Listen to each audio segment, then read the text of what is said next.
The severed heads were arrayed along the mantelpiece like grotesque trophies, each one a chilling testament to a dark and twisted obsession. Some still bore faint traces of blood upon their lips, remnants of the macabre kisses bestowed upon them by their collector. The most exquisite among these heads were kept on display for weeks, visited in secret by their owner in the solitude of his private chamber, where he would admire their gradually decomposing features with an unsettling pleasure. Yet this was not the plot of a contemporary horror film. This was the grim reality within a French castle during the 1430s, where one of history's most affluent noblemen, a figure of influence and power, indulged in an insatiable appetite for the heads of young children, treating them with the same reverence that others reserved for fine art. Consider, for a moment, the chilling parallel. In an era that would later see modern serial killers retaining parts of their victims as macabre trophies, the same patterns of violence and obsession were already manifesting in medieval France 5 centuries ago. The trophy collection, the necrophilia, the predilection for selecting victims based on beauty, the artful persuasion utilized to lure the innocent, and even the disturbing fascination with internal organs. These were all threads that wove together a dark tapestry of depravity.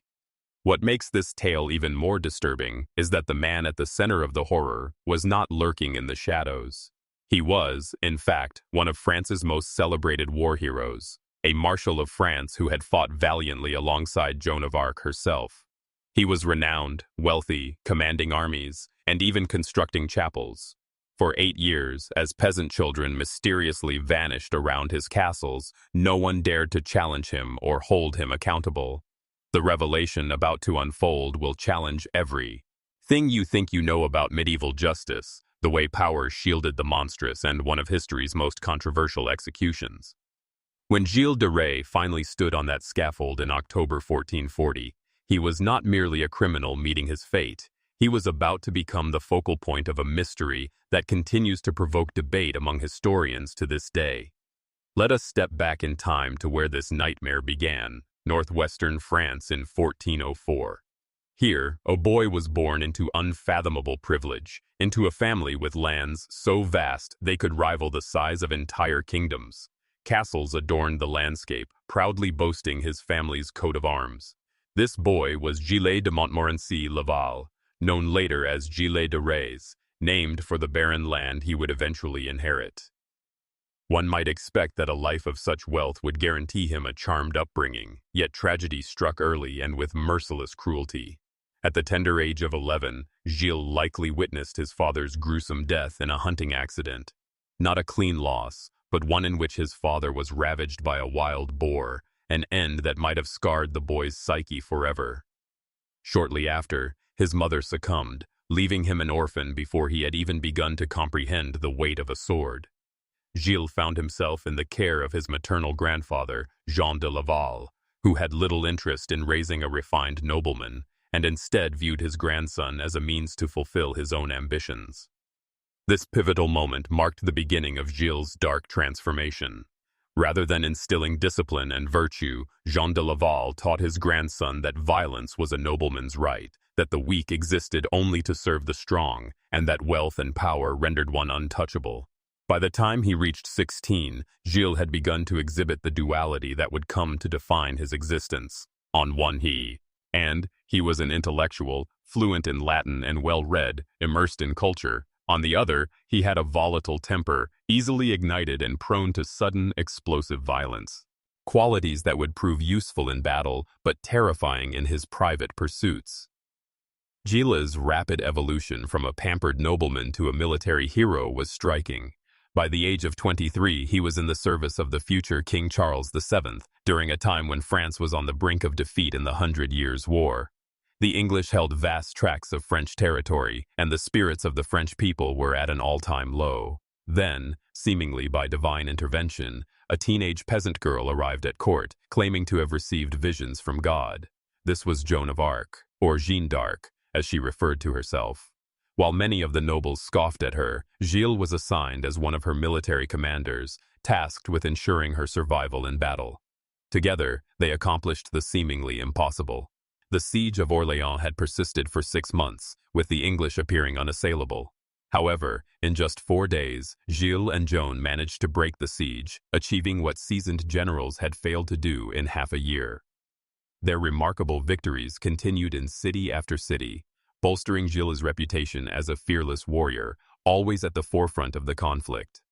His valor earned him the pinnacle of military honor in France, the title of Marshal.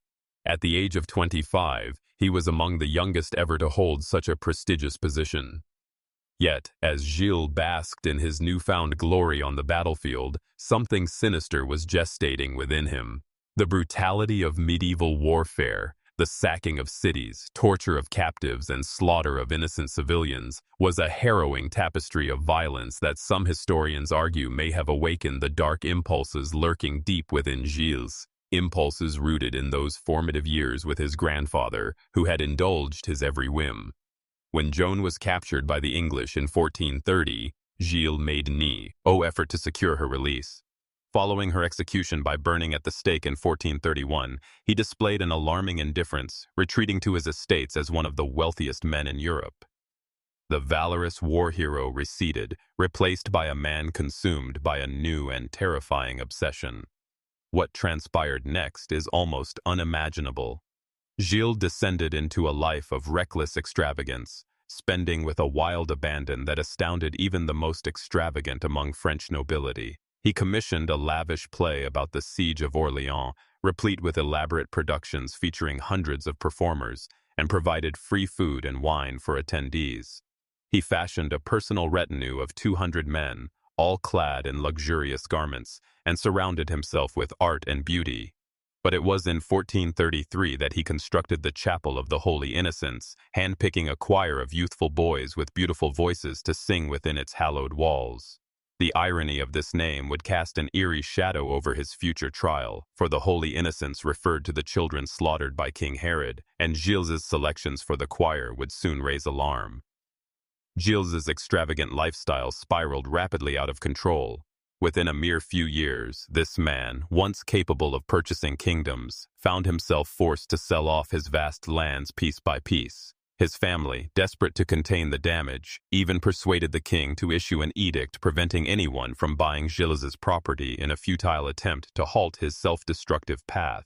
Yet Gilles, ever resourceful, defied these constraints, always finding ways to circumvent the laws. However, during this period of ostentatious spending in public, far more insidious events were transpiring in the shadows.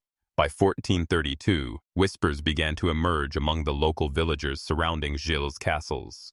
Parents noted with increasing concern that children who ventured to beg at the castle gates were never seen again. At first, these mysterious disappearances were easy enough to rationalize. Noble households often took in young servants. A boy might be recruited as a page and never return home. But the frequency of the vanishings continued to rise, and it wasn't merely impoverished children who went missing. The apprentice of a local butcher, a child sent to deliver goods, all disappeared, leaving a haunting pattern in their wake. The children would approach one of Gilles' grand estates, inviting themselves inside with promises of food or work. Occasionally, Gilles' own servants would actively solicit these children, assuring them of positions in the lord's household. Once they entered, however, the unfortunate children would simply vanish without a trace. Before I reveal the horrific reality that unfolded behind those castle walls, let me pause to highlight a chilling fact. The locals knew. They were fully aware of what was occurring. Witnesses later recounted seeing Gilles' servants disposing of small bodies. In 1437, locals observed as numerous child corpses were removed from one of his estates. Yet who would dare challenge the Marshal of France? Who would prosecute one of the most powerful men in the land based solely on the claims of impoverished peasants? As the disappearances heightened in frequency and urgency, Gilles' financial situation deteriorated. By the late 1430s, desperation took hold, leading him to explore alchemy and the occult in a futile attempt to regain his lost fortune. He enlisted the aid of priests who professed the ability to summon demons, with a certain Italian cleric named François Prelati becoming a close confidant.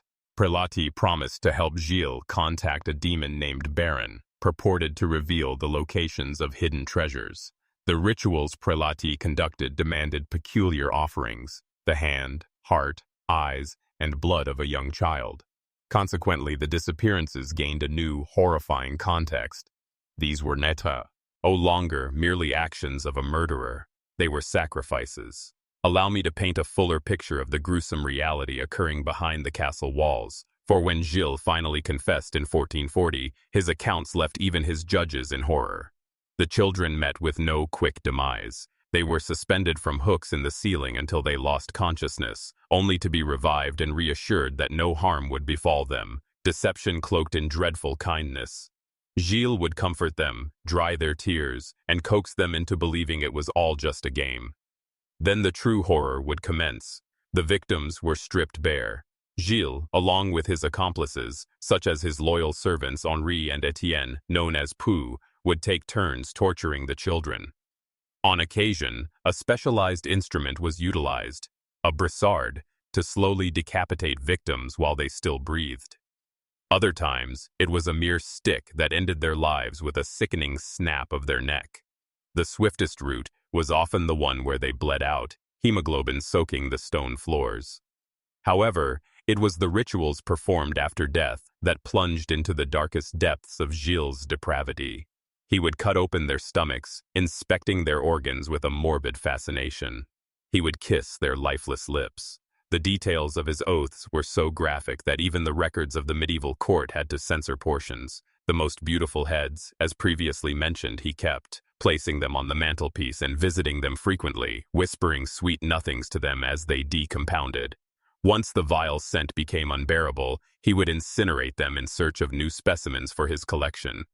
How many children perished behind those walls? When asked for a number during his trial, Gilles lamented that he had lost count. The court estimated he had murdered 140 children, while other calculations ranged as high as 200, including some estimates which claim as many as 800 were victims of his madness. The truth remains obscured in the annals of history. Many bodies were burned or hidden in secret locations, their fates sealed. Yet a haunting question lingers among historians. How did Gilles evade justice for so long? 8 years of disappearances, 8 years of horrific murders, and it might have continued indefinitely if Gilles had not made one critical error. In May 1440, a dispute arose between Gilles and a priest named Jean Leferrand concerning property rights. The specifics of the matter are inconsequential. What matters is Gilles' impulsive decision to resolve the issue in true barbaric fashion. He gathered his men and stormed into the church, kidnapping the priest during a service, in full view of horrified witnesses. This egregious act crossed a line that even one as powerful as Gilles could not escape. Assaulting a priest and desecrating a church sanctuary invoked the ire of the Bishop of Nantes, who now possessed the justification needed to strike against Gilles. Yet Gilles was initially not arrested for his monstrous killings. The primary charges levied against him were for the assault on the priest and for heresy. In September 1440, an armed force organized by the Duke of Brittany laid siege to Gilles' castle at Machecoul. Strikingly, Gilles surrendered without resistance. This was the same man who commanded an army of 200 soldiers and could have prolonged his defense for months. Yet he handed over his sword willingly, suggesting a sense of exhaustion, of being ready to confront the inevitable end. The subsequent trial unfolded as two distinct proceedings within the system. On the one hand, a secular court pursued him for the assault on the priest and for murder, while an ecclesiastical court sought to try him for heresy and invocation of demons. Both courts witnessed a disturbing array of evidence, with Gilles initially brandishing defiance, refusing to acknowledge the court's authority and insulting the judges. When the charges, a staggering 49 articles detailing a conglomeration of murders, sexual crimes, and witchcraft, were read aloud, he defaulted to outright denial. However, the threat of excommunication loomed large, a penalty more horrifying than death for a nobleman in medieval times, representing eternal damnation.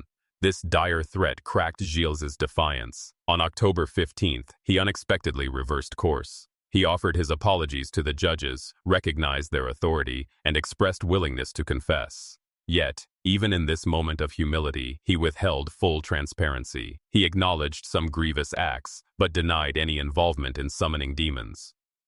It wasn't until October 20th, when the prosecution reminded Gilles of the court's power to employ torture as a means of obtaining the truth, that he relented and agreed to provide a full confession.